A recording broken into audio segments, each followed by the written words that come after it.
trabajando los casos clínicos para finalmente hacer, bueno, creo que primero va a ser el parcial la próxima semana, ¿sí? Si no me equivoco. La siguiente, profe. La próxima o en 15, exacto. Entonces nos vamos tranquilos para vacaciones y luego volveremos ya para estar defendiendo los casos clínicos. Entonces, bueno, la mayoría me conoce, mi nombre es Narda Telles, padezco un poquito las clases a esta hora y este año las profes Migdalia y Aureli fueron muy apoyadoras, fueron muy solidarias al tomar estas clases porque de verdad que ya a esta altura de mi vida como que este horario lo estoy desechando, aunque es muy práctico, ¿no? Pero bueno, quizás no para mí. Bueno, entonces, fíjense que cuando nosotros revisamos en la literatura, nos encontramos en que las últimas investigaciones no son tan recientes, hablan de 2011, donde se creó una guía para el mantenimiento de las prótesis totales, que si bien está relacionado con las clases que ustedes vieron anteriormente, donde se habla de las recomendaciones o las indicaciones post-inserción que se le dan a nuestros pacientes, ¿verdad? Entonces, esta guía basada en la evidencia, ¿por qué la tomé aunque no sea tan reciente? Porque recuerden ustedes que la investigación basada en evidencia nos da como el punto más alto de la pirámide de investigación. Es decir, que las decisiones clínicas que nosotros basemos en la evidencia de investigaciones, pues se hace que son más predecibles o de manera más certera de usar, ¿verdad? Entonces, ¿qué dice esta guía? Da más o menos 15 pasos donde básicamente lo que está hablando es el cuidado de la prótesis total. Entonces allí la dejé en inglés para que ustedes practiquen y para que puedan ver que no hay como alteración en la traducción que van a encontrar en la literatura. La primera dice que la remoción cuidadosa diariamente de la biopelícula dental es necesaria para evitar la estomatitis o evitar cualquier lesión subprotésica.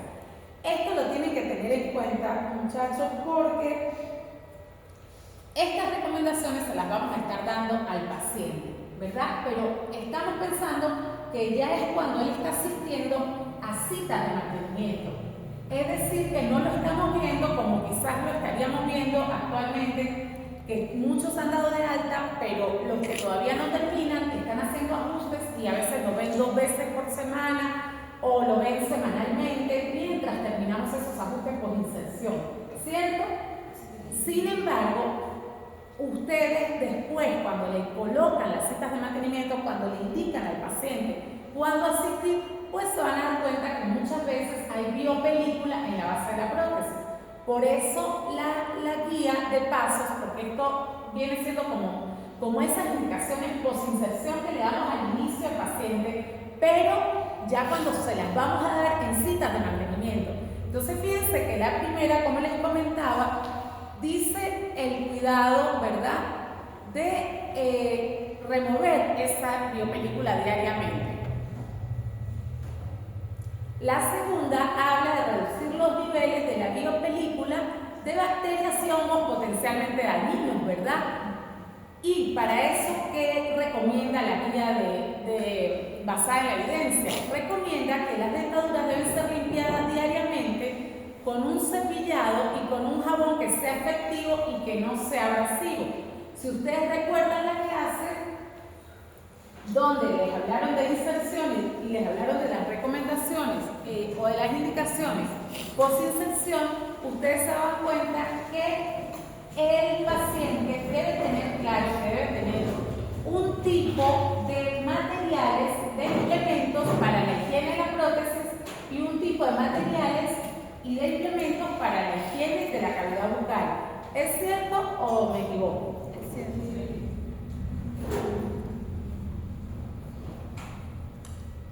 Entonces a eso está haciendo referencia el punto 2, donde dice que la prótesis debe ser limpiada diariamente. Luego dice 2.b, la prótesis debe ser limpiada limpiadas solamente con limpiadores para la dentadura fuera de la boca. Y cuando yo preparaba esta clase, yo decía, cónchale, a veces yo pienso en nuestros pacientes, los que atendemos en el servicio comunitario, que son pacientes que están, hay un grupo que va de manera ambulatoria, que asiste de manera ambulatoria al geriátrico, y hay un grupo que vive, que está internado en el geriátrico. Y yo decía, estos pacientes, si no se les explica al cuidador o al familiar, ellos pueden usar lo que se usa para limpiar la prótesis en boca. Y es eso, muchachos. Es quizás hablarle a los cuidadores, hablarle a los familiares. Aquí, si ustedes se dan cuenta, muchas veces pedimos que vengan los familiares para la prueba del enfilado. En este caso va a pasar exactamente lo mismo. Le vamos a pedir al familiar que se haga cargo, que concientice para evitar que cualquier material abrasivo o no abrasivo, pero quizás dañino para la cavidad bucal, pueda lesionarlo porque sea indicado para la prótesis. Luego dice en la 2.c que las dentaduras deberán estar luego enjuagadas después de ser lavadas y cepilladas con abundante agua y con soluciones, es decir, vamos a quitar cualquier tipo de solución jabonosa o cualquier tipo de solución que haya sido empleada para lavar la prótesis antes de que la prótesis vuelva a la cavidad bucal, ¿cierto? Luego sigue la 3 y dice que aunque la evidencia es débil, y esto sucede porque a veces los estudios, por ejemplo, ellos analizaron más de 300 estudios, pero a veces el número de estudios, el número de pacientes era muy poco o no entraban en los criterios de inclusión por una y otra razón. Entonces ellos por eso dicen, aunque la evidencia puede ser débil porque no encontraron una cantidad suficiente de artículos que digan que el paciente, que la dentadura debe ser limpiada anualmente usando limpiadores ultrasónicos. Y esto sucede con el consultorio. Sin embargo, ellos dicen que no existe evidencia, pero luego como el punto 15 dice, pero debe hacerlo el odontólogo. Porque es cierto, esas citas de mantenimiento que vamos a estar viendo a nuestro paciente y reevaluando, pues deben hacerse con cierta continuidad. Seguimos en el punto 4, donde dice que las dentaduras nunca deben ser colocadas en agua hirviendo. Y a ustedes quizás les parezca esto, ¿no? ¿Cómo lo vamos a colocar en agua hirviendo? Pero el paciente nuevamente puede cometer una imprudencia, y a veces incluso los familiares. Entonces es bueno dejar estas guías por escrito, que a mí me gusta mucho preguntarlas en el último parcial, porque el paciente o el cuidador tiene claro lo que va a hacer o no hacer en este caso.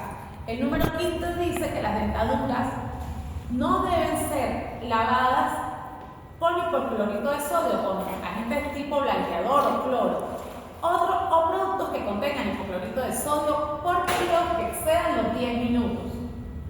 Ustedes se van a dar cuenta cuando adquieren los diferentes materiales para la limpieza de las prótesis de sus pacientes, o les piden a ellos que lleven el material con el que están lavando las prótesis, que muchos pueden contener hipoclorito de sodio, y las indicaciones de la casa comercial son precisas. Mantenga de 8 a 10 minutos la prótesis sumergida, pero el paciente lo deja toda la noche, se le olvida, y eso va deteriorando la prótesis. Entonces es importante saber qué contiene el limpiador de la prótesis y mantenerlo. Fíjense que luego dice las prótesis deben ser sumergidas en agua después de limpiadas, cuando no estén colocadas en cavidad bucal para evitar la deformación. Y esto quiere decir, muchachos, que siempre la prótesis debe ser sumergida en agua. A veces me sorprende que ustedes llegan con las prótesis para hacer la inserción en la mano. ¿Les ha pasado que algún técnico se las entregó en la mano? O se las entregó en algún y no estaban en agua sumergidas. Lo ideal es que las prótesis se mantengan en agua. y normalmente el mismo técnico se las entrega a uno ya en algún envase con agua para que el paciente también se vaya acostumbrando a mantenerlas así. Entonces, si el agente limpiador dice de 8 a 10 minutos sumergirla, las sumerge, luego las lava muy bien y luego las deja en agua el resto de la noche, porque debe retirárselas, que ese es otro ítem. Vamos en el 6, ¿verdad? El 6 dice que las dentaduras deben ser inmergidas, para ese ya lo habíamos leído. El 7 dice que los adhesivos para prótesis, cuando están apropiadamente usados, pueden mejorar la retención y la estabilidad de la prótesis, ayudando al sellado periférico para evitar que se acumulen partículas de comida dentro de las dentaduras, dentro del espacio entre la dentadura y el tejido mucoso. Entonces, fíjense que ustedes se van a dar cuenta que muchos de sus pacientes traen incluso el adhesivo ya cuando ustedes están atendiéndolos. El paciente, no, yo me siento cómodo. Esos adhesivos no son para que los usen indefinidamente. Esos adhesivos deberían tener un tiempo de uso de 4 a 6 meses mientras el paciente se va adaptando al uso de prótesis.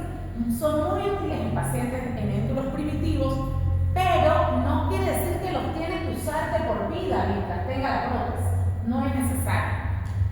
Entonces, el número 8 dice que un estudio de la calidad de vida en pacientes mostraba que el adhesivo puede mejorar esa estabilidad o la percepción del paciente con respecto a la retención y la estabilidad, pero que sin embargo hay evidencia insuficiente con respecto a la mejoría de la función masticatoria.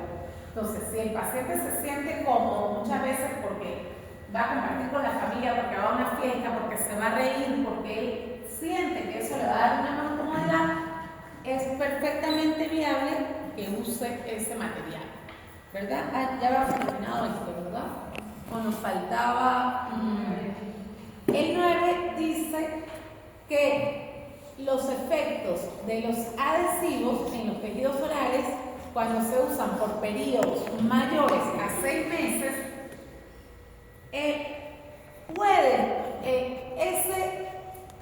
no se considera que debe ser un periodo que se extienda más tiempo, como les decía anteriormente, porque puede interferir de alguna manera con la salud de los tejidos de soporte. Entonces, nosotros no queremos colocar un material que de alguna manera favorezca la retención de biopelícula y que vaya a afectar o a producir una estomatitis subprotésica. Recuerden ustedes que estos materiales deben ser lavados diariamente. O sea, diariamente, si el paciente coloca adhesivo, diariamente la mucosa y la prótesis deberían estar limpias por lo menos 8 horas en la noche para que descansara y para que no tuviera ese material. Bueno, este era el que estábamos leyendo. Luego dice en el 10 que el uso inapropiado de adhesivos que contengan zinc puede tener efectos sistémicos adversos.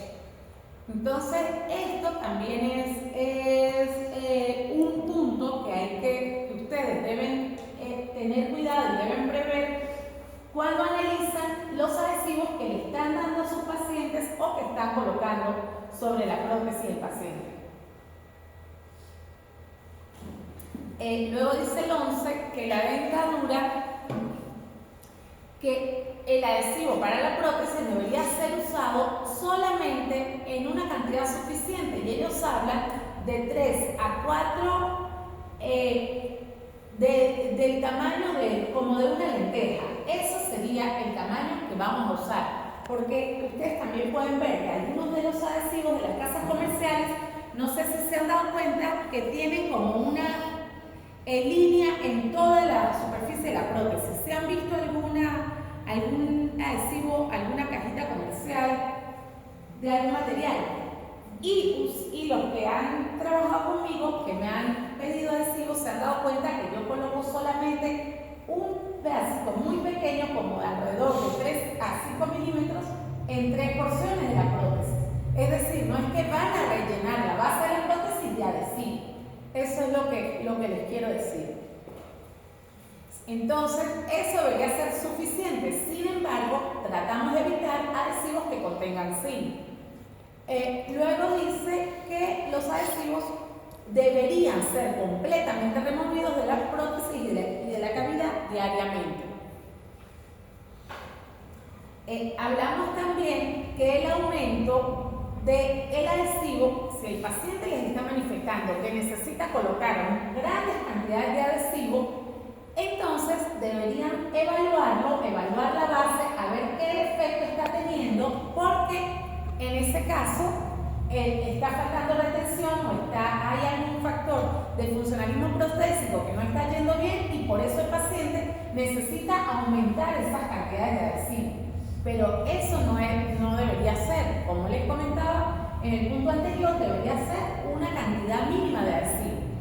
Luego dice el número 14 que estudios tienen como diferencias en los resultados de que no recomiendan el uso continuo de la dentadura, pero ellos no encontraron estudios realmente significativos o estadísticamente significativos con los pacientes que la usaban todo el día, las 24 horas, o los pacientes que se la retiraban para descansar o para dormir.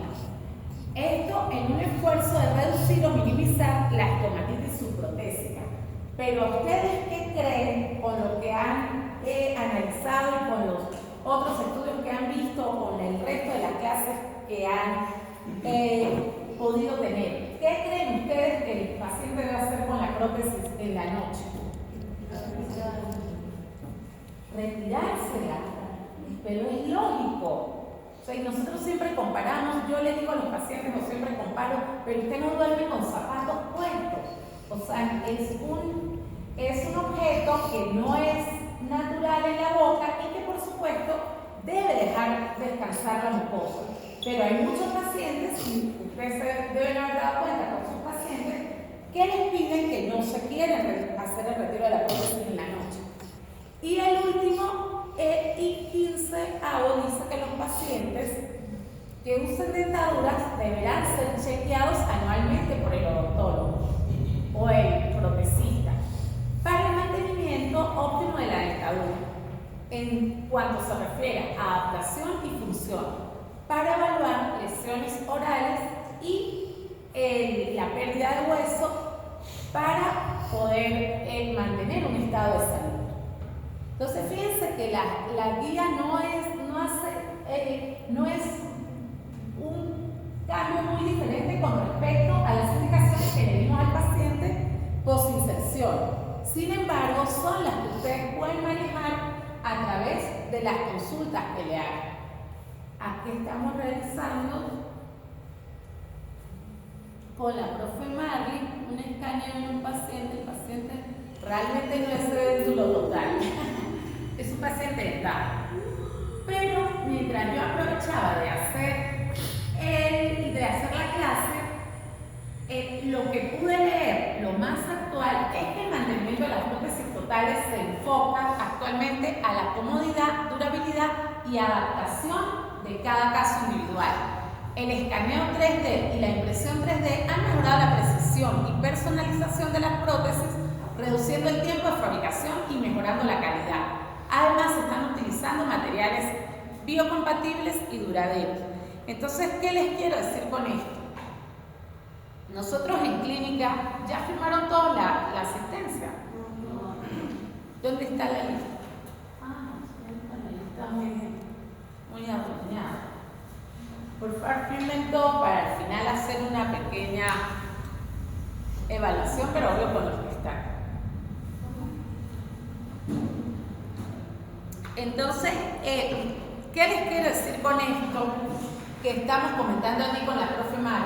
Sí, nosotros hicimos dentaduras convencionales en la clínica, ¿verdad? No hicimos dentaduras fresadas, tampoco impresas en 3D, pero eso no quiere decir que no existan.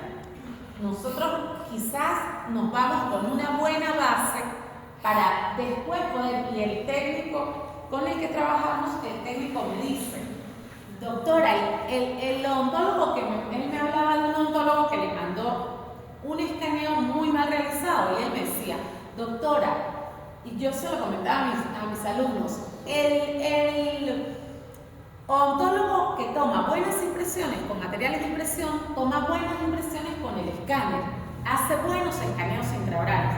Entonces es eso, ustedes tienen la base, pero por supuesto ustedes saben que hay muchas más cosas alrededor, y todos los que hagan posgrado de prótesis o de cirugía o de cualquier área, pues se van a encontrar obviamente con el mundo digital, porque es lo actual. Entonces esto también yo leía en varios artículos que disminuye la cantidad de citas posinserción, de citas de ajuste, porque quizás es un poco más preciso, un poco más exacto, la técnica es muy sensible, pero eso la hace que sea detallada y pues logremos unas prótesis quizás mucho mejores que las que ustedes pudieron obtener a nivel convencional. Fíjense este estudio de abril de 2024, donde habla de las prótesis impresas en 3D y las prótesis fresadas, y las compara con dentaduras completas convencionales. Entonces es una revisión sistemática y metaanálisis. Entonces volvemos a lo del inicio que yo les decía.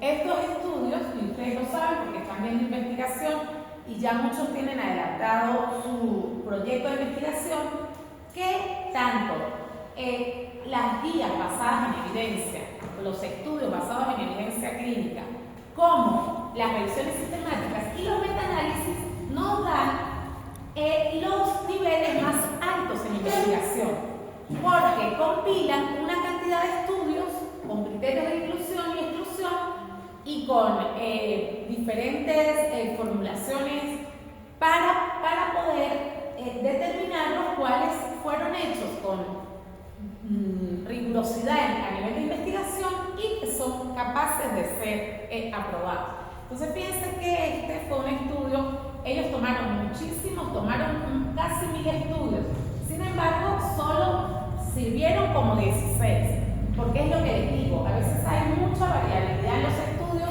a veces no hay buena estadística, a veces hay muchas situaciones que hacen que no sean elegibles a la hora de entrar a una revisión sistemática o a un metaanálisis. Y ellos lo que llegaron a la conclusión fue de que las dentaduras fresadas o impresas de manera 3D lograban el paciente lograba adaptarse con mayor comodidad y disminuían los ajustes posinserción, lo que hacía un poco más de predecible esa dentadura. A mí algo también me parecía positivo, y es los materiales. Fíjense el bloque que tenemos en el lado, en la diapositiva inferior, en la fotografía inferior, ¿verdad? Aquí. Esta sería la parte de la mucosa y esta sería la parte dental. Claro, si bien la dentadura estaría quedando como un poquito monocromática, pues ese material sería muy predecible porque no sería un material curado de manera térmica ni de manera, sino sería un material que ya viene completamente polimerizado. Entonces, fíjense que también cuando hablábamos de las guías del mantenimiento, yo les hablaba de diferentes adhesivos que ustedes pueden encontrar. Ahí están los precios como para que tengan una referencia. Estos son en polvo, fíjense que están en Mercado Libre y en Farmatodo. También para la limpieza de la prótesis, ustedes, no sé si se logra ver el cepillo, pero muchos de ustedes se lo mandaron a comprar al paciente y es muy útil. Ese es el precio, ese también está en Farmatodo. Es bueno decirle al paciente o a los familiares dónde lo pueden conseguir o qué comprar, porque a lo mejor el paciente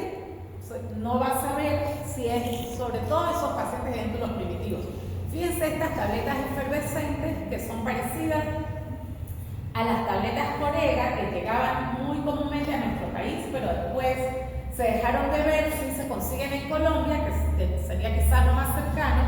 Esta es tecnología alemana y los pacientes que las usan se nota que la prótesis se mantiene en muy buen estado, entonces eso es una ventaja. Fíjense, este tipo de adhesivo también, que es diferente al anterior que había colocado en polvo, que es en tipo crema. El Corega lo busqué en Amazon, pero este Amazon es mexicano, entonces me parece que cuesta 199, pero esto viene siendo más o menos 199 pesos mexicanos, más o menos $10, ¿verdad? $10 americanos. Entonces sería el precio en Amazon. Porque ustedes saben que actualmente tenemos muchos familiares que viven en el exterior, que les mandan, buen provecho, sí, que les mandan materiales a nuestros pacientes o a los familiares, o bueno. Entonces quizás es una manera. Estos dos también se encuentran en Farmatodo. Fíjense que hay diferencia de precio, porque este ronda más o menos los 2.000. El Profidex más o menos los 1.000, y se dieron cuenta que el Polifix cuesta 300 y algo. A mí me parece malísimo, de verdad me parece como poner, no sé, es un polvo y no siento que haga el efecto que queremos. Entonces, claro, a veces el precio va en proporción a la calidad, pero eso lo tienen que manejar ustedes con el paciente, porque a veces también está la parte psicológica. El paciente coloca un poquitico, ustedes le enseñan que es el tamaño de una lenteja en 3 punticos y el paciente se siente cómodo. Y si funciona para él, pues maravilloso. Fíjense que nosotros hablamos muchas veces de fibra de vidrio, del uso de fibra de vidrio en operatoria, el uso de fibra de vidrio en restauradora, pero muchas veces también podemos encontrar que la fibra de vidrio es útil para reparar prótesis. ¿Por qué? Porque una de las situaciones más comunes que se les puede presentar a ustedes en la consulta es la fractura de un fragmento, de un flanco o de la base de la prótesis, como aparece en la diapositiva.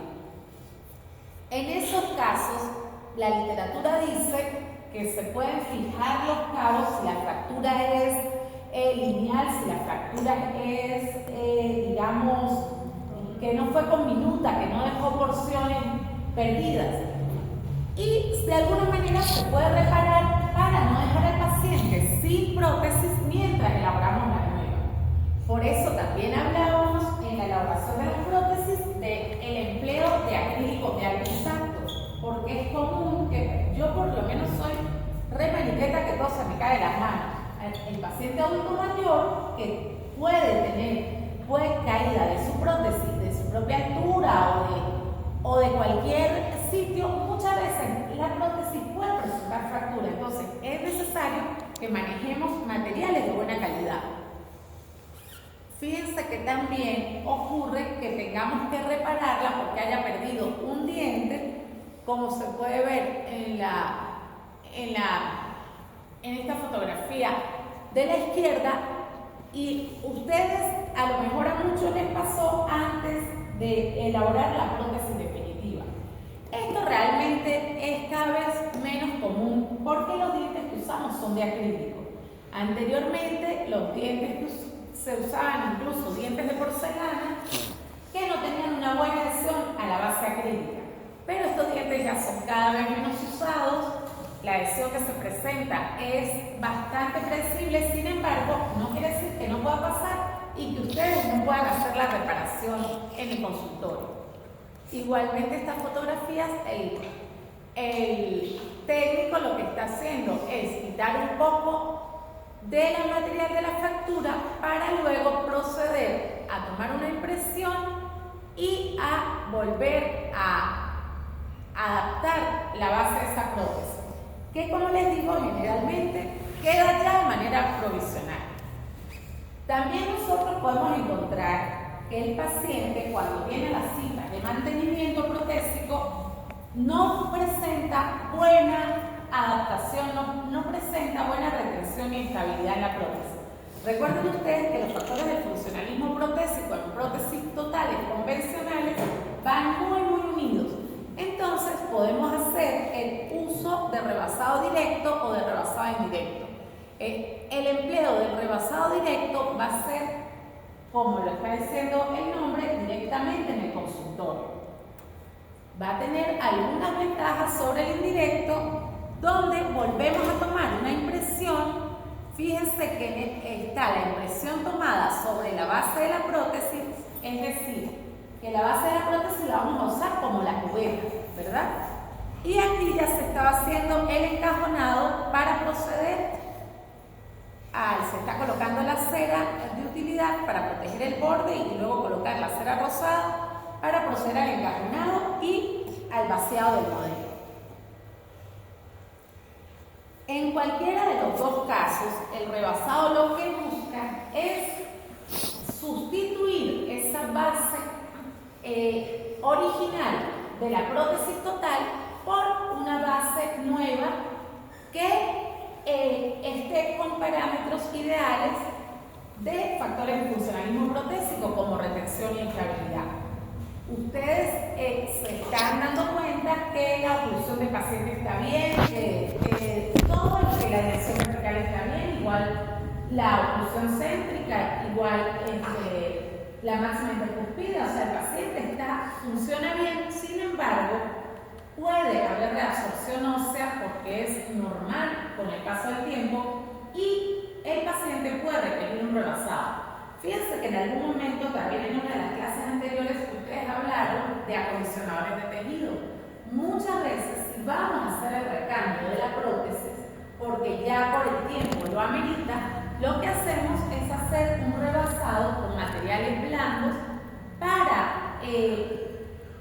mantener el tejido lo más desinflamado posible, lo más en condiciones ideales, para hacer luego la toma de la impresión funcional definitiva. Entonces, las indicaciones, como les digo, es cuando esa base de la prótesis no esté bien adaptada. Las contraindicaciones, si es necesario realizar la prótesis, pues no, a veces es un tiempo perdido, no vamos a estar haciendo un rebasado si vemos que ya la prótesis está tan deteriorada que necesitamos recambiar la prótesis. Por supuesto que tiene ventajas porque le estamos alargando el tiempo a la vida útil de la prótesis, sea cualquiera de los dos tipos que hayamos decidido usar, pero el rebasado directo puede tener desventajas sobre el indirecto porque el directo, por realizarse en el consultorio, el curado del acrílico no va a ser total. Entonces puede haber cambio de coloración entre ambos acrílicos, puede quedar menos estético, puede absorber más biopelícula y puede sencillamente presentar desventajas sobre un rebasado indirecto, que sería como hacemos la base definitiva de la prótesis. Fíjense, este material lo teníamos en la clínica. El Mucopren es para hacer se puede hacer un rebasado directo. Tiene como la misma presentación comercial de la silicona, vienen en pistolas. Si ven aquí la pistola con la punta, hay muchos que han usado la silicona con la punta automezclante, es súper más higiénico y se desperdicia menos material. Aparte de la principal ventaja, que es hacer la mezcla de la manera ideal porque dispensa la proporción exacta. Entonces, el uso de las pistolas de silicona, por casualidad lo usaron en fija. Sí. Creo que todos lo pudieron usar. Entonces se dieron cuenta que es muy práctico y sencillo el uso.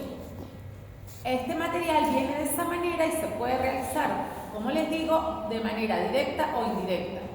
es uno de los más comunes. Cuando nosotros tomamos los registros intermaxilares en Buenos Aires, en la UBA, nosotros no hacíamos los registros que ustedes hacen actualmente con seda. Nosotros empleábamos el bopayaco, que significan esas iniciales como bóveda palatina y apoyo central único, que viene siendo más o menos un arco gótico. Fíjense que aquí está posicionado en el maxilar inferior y en el maxilar superior iría esta parte que viene siendo como una silicona gruesa. ¿Qué sucede en esos casos? Esa técnica que nosotros empleábamos tomaba la impresión funcional y hacía el registro en el mismo momento.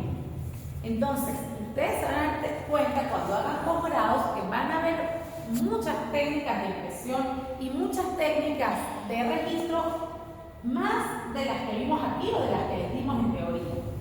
Y son válidas, la que funcione en las manos del operador de manera ideal, pues será la que mejor le vaya. Fíjense, ustedes ahorita están por ya presentar sus casos clínicos o ya empezaron a presentar en algún área. Bueno, pero ya están a punto. Hay muchos que han dado de alta en las 3 áreas. En prótesis totales hay muchísimos. Entonces, fíjense que fue uno de los últimos casos que yo presenté en Buenos Aires, donde nosotros veíamos al señor Alberto, hacíamos el análisis de los tercios y de los quintos, el ontodiagrama, y hacíamos, a este paciente se le colocaron 8 implantes para restaurar toda la parte posterior. Es común que ustedes en los diferentes posgrados que hagan se van a dar cuenta que el uso del implante es lo más común para restaurar, mucho más que las prótesis removibles, que quizás son más comunes en nuestro medio. Pero esto es una universidad pública y de un país que no es un país súper desarrollado, sino un país prácticamente muy parecido al de nosotros. Y sin embargo, pues ellos, o sea, ya en este momento estábamos rehabilitando solamente cuadrante 4, ya se van a rehabilitar el 1, el 2 y 3, pero fíjense que el paciente presentaba como una discrepancia en la guía anterior. Entonces, en este caso, como ya yo lo quería dar de alta, esta era la radiografía panorámica antes de la colocación de los últimos implantes. Cuando hice la extracción de este resto radicular, pues me di cuenta que no iba a colocar aquí el implante. Sin embargo, actualmente con relleno óseo es muy común que ustedes coloquen el implante, aunque el alvéolo no esté todavía bien conformado. Aquí hicimos el mapeo transmucoso y en la tomografía para determinar el tamaño exacto del implante. Y bueno, lo que hicimos fue colocar una prótesis a extensión mesial. También aproveché de restaurar y devolver la guía simplemente con resina. Era lo que el paciente podía pagar. Me hubiese gustado hacerle carillas, quizás indirectas, pero el paciente pues lo que podía costear era entonces hicimos unas carillas directas. Pero lo que les quiero mostrar es porque muchas veces, aquí están ya los implantes colocados, con materiales que tenemos acceso y que son sencillos, pues se puede restaurar. Sin embargo, manteniendo fíjense lo bien que están mantenidos esos tejidos. Esos implantes son de una marca que se llama Federa. Aquí está ya la prótesis donde se está observando que se ha dejado el espacio para hacer. Esta es la provisional y esta es la definitiva. Fíjense que el paciente pues quedó completamente restaurado. Aquí está el antes y el después ya de los últimos implantes que rehabilitamos. Y realmente con pocos materiales se puede lograr muchísimo beneficio. ¿Por qué les comentaba este caso del señor Alberto? Porque muchos de los casos que ustedes van seguramente a rehabilitar cuando estén en posgrado van a ser sobre implantes, aunque sean dentaduras totales, pero sobre implantes. O muchos casos van a ser combinados, como tenemos ahora en la clínica. Fíjense que la gran mayoría de pacientes no eran edéntulos bimaxilares, sino eran edéntulos unimaxilares y tenían de antagonista dientes naturales que a lo mejor necesitaban una prótesis removible. Entonces, este estudio habla de la terapia periodontal y periimplantar de soporte y su importancia para el éxito del tratamiento a largo plazo. ¿Por qué? Porque obviamente la suma de los procedimientos ejecutados ¿a qué van a estar encaminados? Enfocados a preservar, mejorar y mantener la dentición natural, implantes dentales y el periodonto y los tejidos periimplantarios para lograr salud, comodidad, estética y función.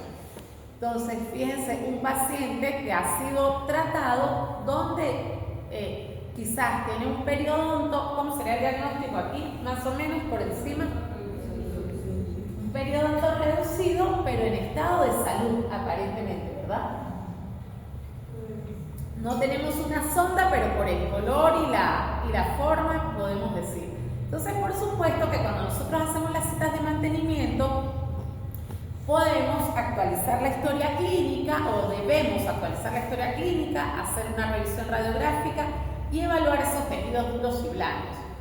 En la evaluación periodontal, por supuesto que es supra y subgingival y hacemos o observamos la eficacia con respecto al control de placa. Entonces, los estudios han demostrado convincentemente que la estabilidad a largo plazo después de la terapia periodontal es posible si los pacientes presentan una adecuada higiene bucal, evitan hábitos como fumar y se incluyen en un programa de atención de mantenimiento después de la fase de finalización de terapia periodontal activa. Pero esto es diario, como decíamos al inicio en la diapositiva de las guías diarias, de las guías para el mantenimiento, es que cada día el paciente retire la placa como corresponde. La eficacia de la terapia periodontal y periimplantar de soporte concluye que los autores observaron que las lesiones de periimplantitis no tenían relación con el tipo de conexión y tratamiento de superficie del implante, sino más bien que estaban asociadas a pobres controles de placa. Entonces, en realidad, afecta más a un implante el pobre control de placa que de por sí la conformación, el sistema, la longitud. Por supuesto que hay una serie de características que nos hacen determinar el tamaño del implante y cuál vamos a colocar. Pero el control de la placa diario es lo que va a dar el éxito de toda la rehabilitación y de cualquier rehabilitación, así sea incluso de prótesis totales. La frecuencia de evaluación en la terapia de mantenimiento, pues, habla de que los intervalos deben ser de 3 a 4 meses para reforzar el compromiso del paciente de la terapia de soporte. Pero fíjense que ustedes cuando analizan, ¿verdad?, el gráfico del riesgo a caries, del riesgo a enfermedad periodontal, porque ustedes lo tienen en la historia clínica y yo veo que tienen muy buen dominio de ese gráfico. Les quería comentar que para el caso clínico pueden colocar, manejan esta, ¿verdad? El periodontal chart, ¿sí? Algunos, todos. Bueno, está en la internet y ustedes colocan simplemente, aquí no tengo internet para bajar el cursor, pero ustedes colocan. Fíjense que abajo está como todo, si hay lesión de furcas, todo es diferente diagrama. La diferencia es que ya hace el dibujo automáticamente. Entonces queda como muy bonito hacer la captura, como para que lo pongan en los casos clínicos. Por favor, los que presenten conmigo lo presentan así para que se vea más elegante. Entonces, como decíamos, esta fue una paciente del año pasado, de la compañera de ustedes, Joana Méndez, que la paciente, como yo les comentaba, tenía una prótesis total convencional con antagonistas de dientes naturales. Por supuesto que estos pacientes, si bien nosotros hablábamos que el paciente de lo total va a tener que ir a la consulta una vez al año o 2 veces, los pacientes que tengan riesgo periodontal en los dientes que tengan presentes, por supuesto que van a tener que asistir más veces. Hablábamos del diagrama de riesgo, que ustedes lo conocen súper bien. Sabemos cuando vamos a decir que el paciente tiene bajo porcentaje, medio o alto de riesgo según cada uno de los parámetros, ¿verdad? Esto es lo mismo, por eso no me voy a detener mucho aquí. Hablamos de que las radiografías de la pérdida de la inserción clínica, que incluso buscamos si el paciente tiene estudios radiográficos anteriores para determinar si en el último año ha perdido menos del 0.5, decimos que es bajo. Igualmente la movilidad dental, pues por supuesto esperamos que sea entre 0 y 1 para poder determinar que el paciente tiene bajo riesgo. Aquí estamos hablando cada uno de los parámetros. Los parámetros locales, allí entra el sangrado del sondaje, la profundidad, la pérdida de dientes, la pérdida de inserción clínica y la movilidad dental. El parámetro pérdida dental. Por supuesto que un paciente que haya perdido todos los dientes, sea por la causa que sea, porque el paciente puede decir que fue caries, que fue enfermedad periodontal, que fue un traumatismo, sin embargo ya va a tener ese ícono, por supuesto que en alto riesgo. Igualmente los parámetros sistémicos. A ver dónde está mi hoja para hacer el examen. Ya se nos acabó el tiempo. Présteme la lista.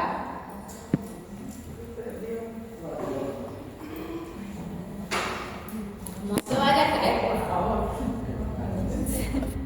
Gracias, bueno, entonces hablábamos. Entonces, nada, les iba a hacer ningún examen. Simplemente les iba a preguntar qué valores debe tener la hemoglobina glicada en un paciente prediabético. ¿La hemoglobina cuál? Debe ser menor a 7 para poder ser tanto de ser que está controlado. ¿Cómo? Menor a 7 para decir que está controlado. Allá amplitud.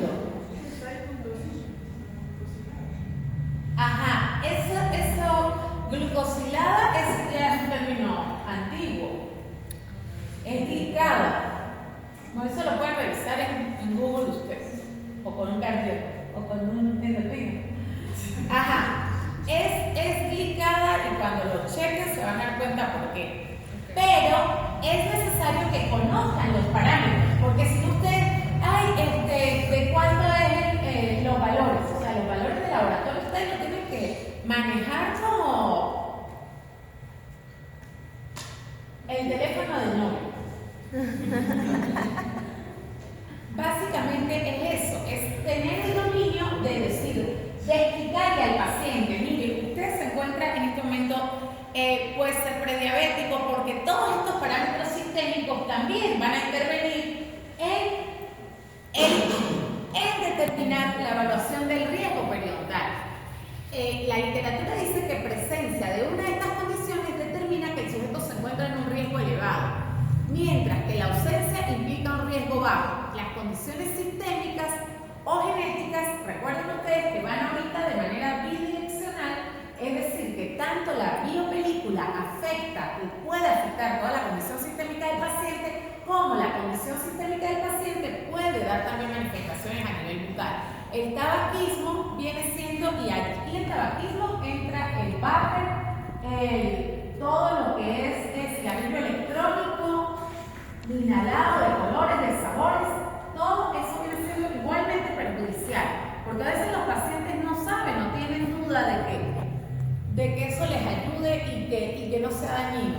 Entonces, una vez terminados los elementos del riesgo del paciente y que hayamos ubicado al paciente, pues vamos a decirle al paciente lo importante. Aquí están cada uno de los parámetros: el sangramiento del sondaje, la pérdida de la inserción, la pérdida dental,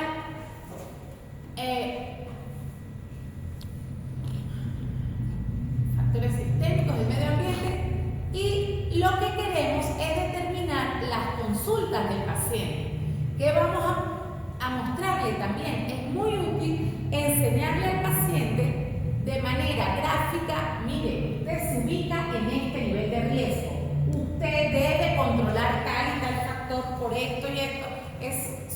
didáctico. Se lo podemos mostrar como ustedes hacen en la clínica y lo que vamos a hacer es determinar si él se encuentra en bajo riesgo, que puede asistir a las consultas de mantenimiento, como decíamos al inicio, cada 6 meses. Si es riesgo moderado, pues le vamos a pedir que asista de 3 a 4 meses. Y si es de riesgo alto, porque posea más de 2 parámetros en la categoría de riesgo alto, le pedimos que asista por lo menos cada 2 o 3 meses al consultorio. Entonces, aunque ¿quieren que se las deje? No, ¿verdad? Entonces, aunque ustedes tengan un paciente con una prótesis total en uno de los maxilares, ustedes determinan que necesita asistir más.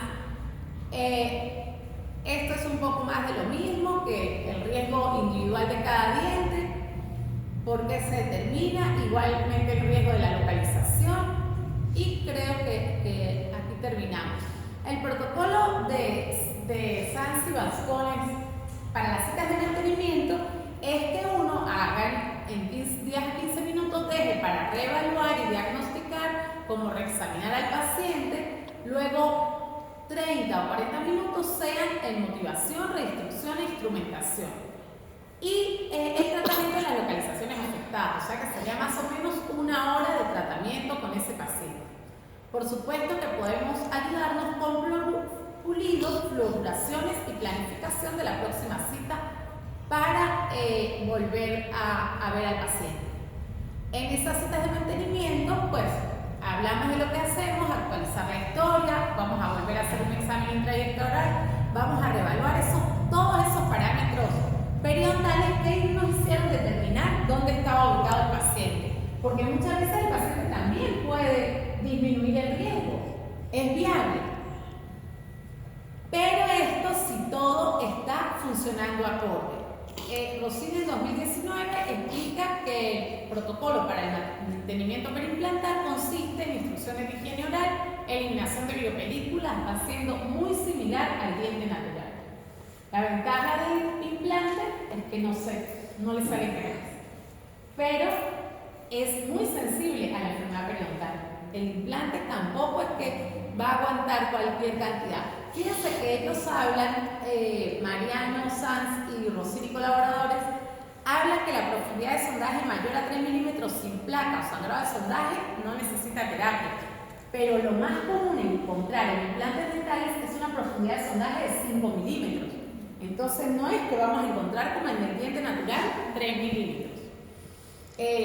Terapia con clorexidina, limpieza mecánica y raspado es lo que solemos usar, tanto que sea implantado o que sea diente natural, pero dependiendo pues de las condiciones que hablábamos anteriormente. Bien, si tienen alguna duda, saquen una hoja.